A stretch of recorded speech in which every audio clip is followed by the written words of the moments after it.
Hello my dear lovely student, आप सभी का वेलकम है एसडी क्लासेस के इस यूट्यूब चैनल पर। तो गाइज आज की इस वीडियो में जीके के कुछ मोस्ट इंपॉर्टेंट क्वेश्चन करने वाले हैं जो कि आपके आने वाले आगामी एग्जाम के लिए काफ़ी यूजफुल रहने वाला। तो चलिए आज की क्लास को स्टार्ट करते हैं। तो देखिए गाइज, इसमें पहला प्रश्न है, जो है कि भारतीय संविधान ने भारतीय नागरिकों को कितने मौलिक अधिकार प्रदान किए हैं। तो जी हाँ फ्रेंड्स, कितने मौलिक अधिकार प्रदान किए हैं प्रश्न पूछा जा रहा है। देखिए 2, 4, 6 या 8, तो कितने मौलिक अधिकार प्रदान किए। तो इस क्वेश्चन का सही आंसर क्या जो है गाइस। देन अगर आप लोग ऑप्शन नंबर दे रहे हैं 6 तो बिल्कुल सही है। क्या 6 अगर कर रहे हैं तो बिल्कुल सही। ऑप्शन नंबर सी क्या जो है कि भारतीय संविधान ने भारतीय नागरिकों को कितने मौलिक अधिकार प्रदान किए, तो 6 मौलिक अधिकार प्रदान किया। तो चलिए ऑप्शन नंबर सी को लॉक करते हैं। इसी के साथ बढ़ते हैं अगले प्रश्न की ओर।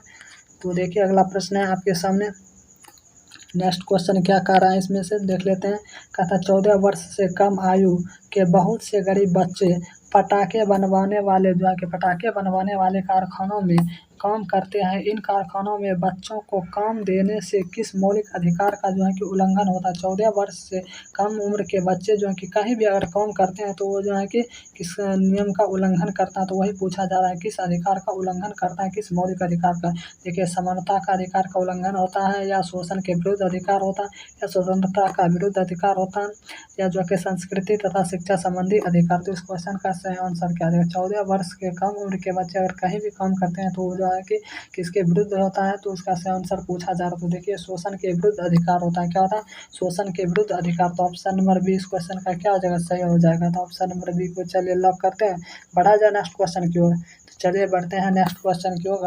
और आप लोग कर रहे हैं तो चलिए अगले प्रश्न की ओर देख लेते हैं। तो देखिए अगला प्रश्न है, कहता लोकसभा का कार्यकाल है। जी हाँ फ्रेंड्स, कितने वर्ष का लोकसभा का कार्यकाल होता है इसमें प्रश्न पूछा गया है। तो देखिए 3 साल का होता है, 4 साल का, 5 साल का, या 6 साल का होता है। तो यही प्रश्न का आंसर इसमें बताना है कितने साल का होता है। तो गाइस इस क्वेश्चन का सही आंसर हो जाएगा 5 वर्ष का होता है। ठीक है, 5 साल का। क्या हो जाएगा ऑप्शन नंबर सी। तो चलिए ऑप्शन नंबर सी के साथ बढ़ते हैं अगले क्वेश्चन की ओर।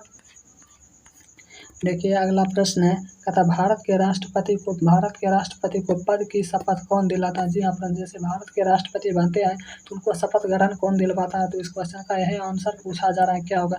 चीफ इलेक्शन कमीशन दिलवाता है, या सुप्रीम कोर्ट के मुख्य न्यायाधीश, या चीफ मिनिस्टर जिसे मुख्यमंत्री कहता है, या प्राइम मिनिस्टर प्रधानमंत्री। तो इस क्वेश्चन का सही आंसर पूछा जा रहा है कि भारत के राष्ट्रपति को पद की शपथ कौन दिलाता है। जी हाँ फ्रेंड्स, शपथ कौन दिलाता है। तो इस क्वेश्चन का करेक्ट आंसर क्या हो जाएगा। तो गाइस इस क्वेश्चन का कि सही आंसर हो जाएगा, राष्ट्रपति को शपथ पत्र दिलाता है जो सुप्रीम कोर्ट के मुख्य न्यायाधीश। कौन? तो सुप्रीम कोर्ट के मुख्य न्यायाधीश। तो आपका क्या हो जाएगा ऑप्शन नंबर बी इस क्वेश्चन का सही आंसर हो जाएगा, शपथ दिलाते हैं सुप्रीम कोर्ट के मुख्य न्यायाधीश उपराष्ट्रपति को। नेक्स्ट क्वेश्चन है, कहता जनसंख्या के संदर्भ में भारत का विश्व में स्थान है। जी हाँ फ्रेंड्स, भारत का विश्व में कितने नंबर पर भारत आते हैं जनसंख्या के संदर्भ में। तो देखिए पहला स्थान पर, दूसरा स्थान पर, तीसरा स्थान पर, या 5वें स्थान पर। तो इस क्वेश्चन का आंसर पूछा जा रहा है। तो भारत कि जनसंख्या के आधार पर कि कितने नंबर पे आते हैं। तो फ्रेंड्स दूसरे स्थान पर जनसंख्या के आधार पर आते हैं। अगर आपसे पूछ लिया जाए कि क्षेत्रफल के आधार पर, तो 5वें स्थान पर आते हैं क्षेत्रफल के आधार पर अपना देश भारत। तो चलिए अगले प्रश्न देख लेते हैं। तो अगला प्रश्न है, कहता पूंजीवादी अर्थव्यवस्था में, जी हाँ फ्रेंड्स, पूंजीवादी अर्थव्यवस्था में क्या। देखिए इसमें पूछा जा रहा है, राज्य आर्थिक मामलों में हस्तक्षेप करता है, या वित्त मंत्री अर्थव्यवस्था को नियंत्रित करता है, या बैंकों का अर्थव्यवस्था पर नियंत्रण होता है, या इनमें से कोई भी व्यवस्था को नियंत्रित नहीं करता है। तो यही इसमें से प्रश्न पूछा जा रहा है कि क्या पूंजीवादी अर्थव्यवस्था में क्या कि इसमें से सही आंसर हो जाएगा। तो इस क्वेश्चन का गाइस सही आंसर हो जाएगा, इनमें से कोई भी अर्थव्यवस्था को नियंत्रित नहीं करता है। तो आपका ऑप्शन नंबर क्या आ जाएगा, डी हो जाएगा। चलिए नेक्स्ट क्वेश्चन देख लेते हैं। गाइस देखिए नेक्स्ट क्वेश्चन है, कहता भारत में अधिकांश अदृश्य बेरोजगारी पाई जाती है। जी हाँ फ्रेंड्स, अधिकांश अदृश्य बेरोजगारी कि पाई जाती है, किस में पाई जाती है। कृषि में पाए जाते हैं, उद्योग में, व्यापार में, या यातायात में। तो इस प्रश्न का सही आंसर क्या आ जाएगा। जो कि अदृश्य बेरोजगारी पाई जाती है तो आपका कृषि में, किसमें, कृषि में। आपका ऑप्शन नंबर ए इस प्रश्न का करेक्ट आंसर हो जाएगा। इसी के साथ इसको लॉक कर देते हैं ऑप्शन नंबर ए को। चलिए अगले प्रश्न की ओर बढ़ते हैं। तो देखिए अगला प्रश्न क्या है, नेक्स्ट प्रश्न का था निम्नलिखित फसलों में से कौन सी फसल नकदी फसल के रूप में जानी जाती है। जी हाँ फ्रेंड्स, नकदी फसल के रूप में कौन सी फसल जानी जाती है। चावल जानी जाती है, गेहूं नकदी फसल में आते हैं, या बाजरा या कपास। तो कौन सी फसल नकदी फसल में सम्मिलित है। तो इस क्वेश्चन का सही आंसर हो जाएगा। तो फ्रेंड्स जो है कि इस प्रश्न का सही आंसर हो जाएगा आपका जो है कि इसमें से कपास आपका जो है कि नकदी फसल के अंतर्गत आते हैं। किसके अंतर्गत? नकदी फसल के अंतर्गत आपका कपास आते हैं। अगर आपसे पूछ लिया जाए कि विश्व में कपास के उत्पादन में अग्रणी देश कौन है, तो अपना देश भारत जो है कि कपास के उत्पादन में अग्रणी देश है। चलिए अगले क्वेश्चन की ओर देखते हैं।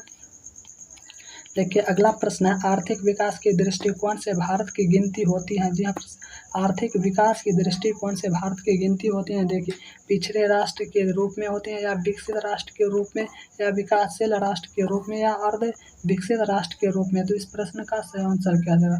तो गाइज इस क्वेश्चन का सही आंसर हो जाएगा आर्थिक विकास के दृष्टिकोण से जो है कि भारत की गिनती होती है वो विकासशील राष्ट्र के रूप में। किसके रूप में? विकासशील राष्ट्र के रूप में। तो आपका क्या हो जाएगा? ऑप्शन नंबर सी इस क्वेश्चन का सही आंसर है। क्या? Option number C. Next question देख लेते हैं। नेक्स्ट प्रश्न है भारत बाहुल्य में आयात करता है। जी हाँ फ्रेंड्स, बाहुल्य में आयात करता है। देखिए जूट का करता है, यानी कि सबसे अधिक किस में करता है। तो देखिए जूट का, एपीजी का, एलपीजी गैस का करता है, या नमक का करता है, या चाय का। तो इस प्रश्न का सही आंसर किसका आयात करता है। तो इस प्रश्न का आंसर पूछा जा रहा है। तो इस प्रश्न का सही आंसर आपका एलपीजी का करता है। किसका? एलपीजी का। ऑप्शन नंबर बी इस क्वेश्चन का सही आंसर है। इसी के साथ चलिए नेक्स्ट क्वेश्चन की ओर बढ़ते हैं। देखिए नेक्स्ट प्रश्न है भारत में जो है कि यहाँ पर पूछा जा रहा है भारत में उपभोक्ता अधिनियम कब पारित किया गया। जी हाँ प्रश्न उपभोक्ता अधिनियम जो है कि कब पारित किया गया। 1983 ईस्वी में, 1986 में, 1995 में, 1997 ईस्वी में पारित किया गया। तो इस प्रश्न का सही आंसर क्या होगा। तो ध्यान अगर आप लोग भी दे रहे हैं ऑप्शन नंबर 1986 तो बिल्कुल सही है। इसका जो है कि भारत में उपभोक्ता अधिनियम कब पारित किया गया। तो 1986 ईस्वी में पारित किया गया। ऑप्शन नंबर भी इस क्वेश्चन का सही आंसर हो जाएगा। तो चलिए इसी के साथ नेक्स्ट प्रश्न देख लेते हैं। तो देखिए गाइज नेक्स्ट क्वेश्चन है सरदार सरोवर बांध किस नदी पर बनाया जा रहा है। तो जी हाँ फ्रेंड्स, सरदार सरोवर बांध किस नदी पर बनाया जा रहा है। बेतवा नदी पर, कावेरी नदी पर, नर्मदा नदी पर, या साबरमती नदी पर। तो इस प्रश्न का सही आंसर क्या हो जाएगा, किस नदी पर बनाया जा रहा है। तो गाइज इसका जो है सही आंसर हो जाएगा ये नर्मदा नदी पर बनाया जा रहा है। ठीक है फ्रेंड्स, नर्मदा नदी पर। ऑप्शन नंबर क्या आ जाएगा, ऑप्शन नंबर सी नर्मदा नदी। तो चलिए नेक्स्ट क्वेश्चन देख लेते हैं। तो नेक्स्ट क्वेश्चन है दादा साहब फाल्के पुरस्कार किस क्षेत्र से संबंधित है। जी हाँ प्रश्न दादा साहब फाल्के पुरस्कार जो दिया जाता है वो किस क्षेत्र में दिया जाता है, यही प्रश्न यहाँ पर पूछा जा रहा है। प्रश्न का आंसर क्या होगा। सशस्त्र सेनाएं में दिया जाता है, या साहित्य के क्षेत्र में, या फिल्म के क्षेत्र में, या खेलकूद के क्षेत्र में दादा साहब पुरस्कार जो है कि दिया जाता है। तो किस क्षेत्र में दिया जाता है, इस प्रश्न का सही आंसर क्या है। तो दादा साहब फाल्के पुरस्कार जो फिल्म के क्षेत्र में दिया जाता है। तो ऑप्शन नंबर आपका क्या आ जाएगा, आपका ऑप्शन नंबर बी इस क्वेश्चन का सही आंसर आ जाएगा। Sorry, option number C film के क्षेत्र में जो है कि दादा साहेब फाल्के पुरस्कार दिया जाता है।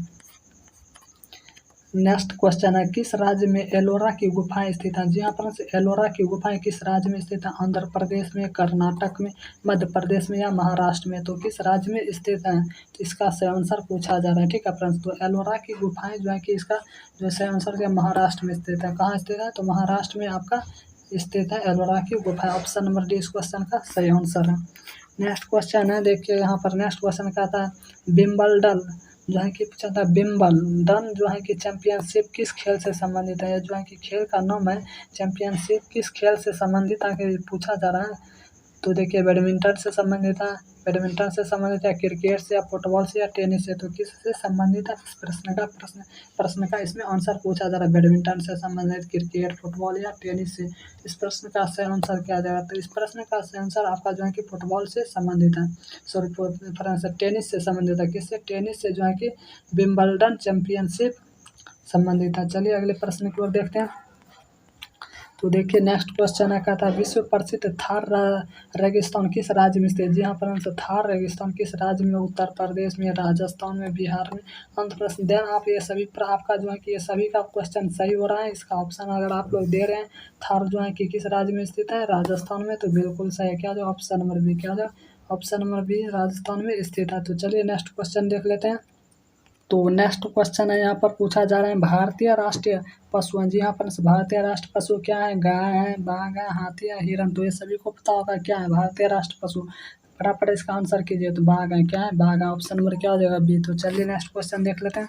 तो देखिए नेक्स्ट प्रश्न यहाँ पर क्या पूछा जा रहा है कि श्वेत क्रांति किस चीज़ से के उत्पादन से संबंधित है। आपसे प्रश्न पूछा जा रहा है श्वेत क्रांति किस उत्पादन से संबंधित है। देखिए दूध से, चाय से, चीनी या कॉफ़ी से किस उत्पादन से संबंधित है। तो इस प्रश्न का सही आंसर क्या आ जाएगा जी। यहाँ पर श्वेत क्रांति तो दूध उत्पादन से संबंधित है। ऑप्शन नंबर क्या आ जाएगा, ये आपका सही है, दूध उत्पादन से संबंधित है। चलिए अगले प्रश्न की ओर देखते हैं। तो गाइज नेक्स्ट क्वेश्चन है, यहाँ पर पूछा जा रहा है कि नील नदी गिरती है जी। यहाँ पर नील नदी कहाँ पर मिलती हैं। काला सागर में गिरती हैं, हिंद महासागर में, या भूमध्य सागर में, या अरब सागर में। तो इस प्रश्न का सही आंसर क्या है। नील नदी जो है कि विश्व की सबसे लंबी नदी है जी। यहाँ पर विश्व की सबसे लंबी नदी कौन सी नदी है, तो नील नदी है। इसका सही आंसर क्या है, कहाँ पर ये गिरती है। तो इस प्रश्न का आंसर क्या जाएगा। तो गाइज इस प्रश्न का सही आंसर भूमध्य सागर में जो है कि नील नदी गिरती है। कहाँ, तो इस क्वेश्चन का सही आंसर ऑप्शन नंबर क्या आ जाएगा सी, भूमध्य सागर में गिरती है। एवं विश्व की सबसे लंबी नदी पूछा जाएगा तो कौन सा नदी, तो नील नदी है। नेक्स्ट क्वेश्चन देख लेते हैं। तो देखिए गाइज नेक्स्ट क्वेश्चन, निम्नलिखित में से कौन सा स्थान सर्वाधिक वर्षा के लिए प्रसिद्ध है जी। यहाँ पर सर्वाधिक वर्षा के लिए प्रसिद्ध स्थान बीकानेर है, पटना है, मानेसराम है, या त्रिपुरा। तो कौन सा स्थान जो है कि प्रसिद्ध है। तो गाइज इसका सही आंसर हो गया मानेसराम जो है कि मेघालय में पड़ता है, तो सर्वाधिक वर्षा के लिए प्रसिद्ध है। चलिए अगले प्रश्न की ओर देखते हैं। तो देखिए फ्रेंड्स नेक्स्ट क्वेश्चन है, यहाँ पर नेक्स्ट प्रश्न क्या कह रहा है, ज्ञानपीठ पुरस्कार किस लिए दिया जाता है। साहित्य के लिए दिया जाता है, खेल कूद या सिनेमा, या इनमें से किसी के लिए नहीं। तो ज्ञानपीठ पुरस्कार किस लिए दिया जाता है, इस प्रश्न का सही आंसर क्या गया, तो बिल्कुल सही, ज्ञानपीठ पुरस्कार जो साहित्य के लिए दिया जाता है। क्या हो जाएगा ऑप्शन नंबर ए, क्या ऑप्शन नंबर ए इस क्वेश्चन का सही आंसर हो जाएगा। चलिए नेक्स्ट क्वेश्चन देख लेते हैं।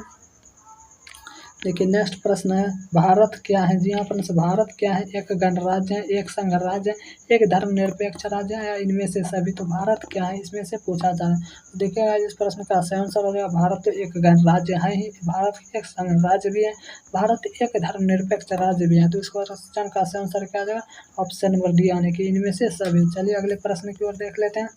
अगला प्रश्न है आपके स्क्रीन पर, कहता अमर्त्य सेन को किस लिए नोबेल पुरस्कार दिया गया जी। यहाँ पर अमर्त्य सेन को जो है कि नोबेल पुरस्कार दिया गया, तो किस लिए दिया गया, साहित्य के लिए दिया गया, अर्थशास्त्र या चिकित्सा शास्त्र या रसायन शास्त्र। तो इस क्वेश्चन का सही आंसर क्या देगा। तो अमर्त्य सेन को जो है कि नोबेल पुरस्कार दिया गया वो अर्थशास्त्र के लिए। ऑप्शन नंबर बी इस क्वेश्चन का सही आंसर है, अर्थशास्त्र के लिए इनको जो है कि नोबेल पुरस्कार दिया गया।